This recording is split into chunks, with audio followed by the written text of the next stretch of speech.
Welcome to the next episode of the Eussen Living Designer Speaker Series. Today we're speaking with Valeska Dominguez, and Valeska is an ex-student of Billy Blue College of Design. Welcome, Valeska. Thank you for having me.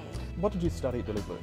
Well, when I went to Billy Blue a number of years ago, there was only one course to do, and that was graphic design. And it was just 2 classes. Yeah. Well, of course, our audience today are students from the college. But what what gave you the idea of studying design initially?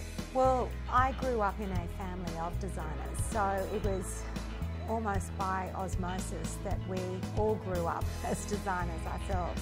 And from there you went to Vogue magazine? I went straight from school. So I worked at Vogue straight out of college, which was fantastic. So graphic design, so Vogue Living, then advertising. So then I moved out of publishing and went into advertising.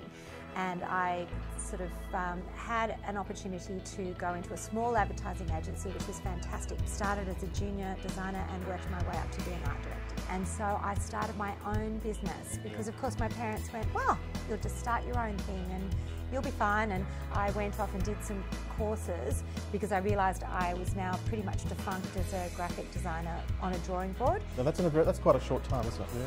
So from there, you then moved to the jewellery? We got married, and then I went back into publishing, and I went in as an art director for advertising services. So I was in charge of all of, for Murdoch magazines, all the advertising. I think there's a message coming through here that you've come and gone from the industry for a number of years there. I mean, not a lot of years, but there's been a lot of change in that short period of time. And you've had to upskill the way through, haven't you? Upskill. Yeah.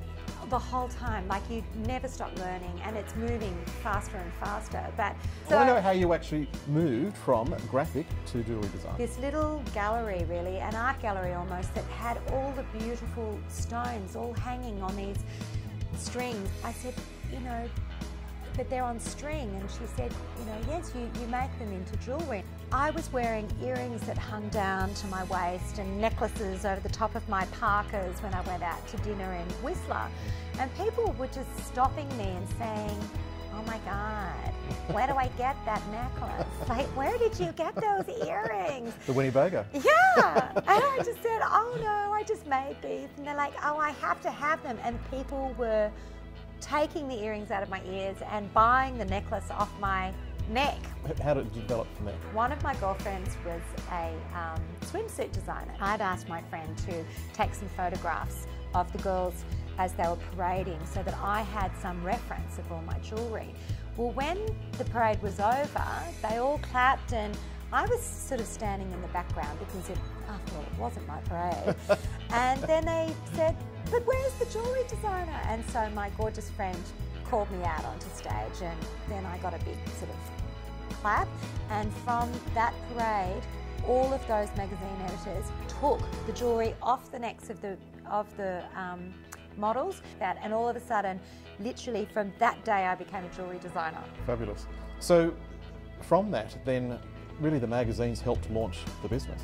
Absolutely. Yeah. Well, it was that parade, and I think because I didn't have anything to lose. Everything is so competitive, and everybody wants to be an entrepreneur. Yes. Yet, what's the point of difference? And it's having that point of difference that's going to make the difference. Just you have to be really, really brave and not be afraid of just trying the craziest things, because that's what's going to set you apart. That's right. That's when the house thing came in. So we came back from America and we bought this block of land, perfectly flat block of land. I said, you know what? I think I've got this. Hang on. Does Valeska become an interior designer? No. Is that not the obvious step? Yeah, no, it wasn't interiors. I actually designed the house. Oh, of course you did. And then I won the National Architectural Award. Of course you did. Yeah. Wow, okay. So the HIA Design Award, and that was a lovely surprise because my father, who's an architect, had won the same design award 30 years before me. Well, I then ended up being on air with, I mean, some of the biggest names were selling their things on HSN at that time because they weren't making money anywhere else. How you got into fashion and what was the inspiration about doing that? And I decided what I really want to do is I want to become a fashion designer. That's what I want to do. Valeska, great story, great journey, and a wonderful can-do attitude obviously as well. What advice would you give to students today going into design? Well, I guess my advice would be just don't ever stop learning. Don't ever think that when you have finished your one course that I am now fully qualified and now I'm the expert at this thing. So you must find a niche. You have to always find a niche of how to think differently to how everyone else is. You have to be able to trend forecast, whether it's in interior design or whether it's in architecture or fashion or graphics or whatever.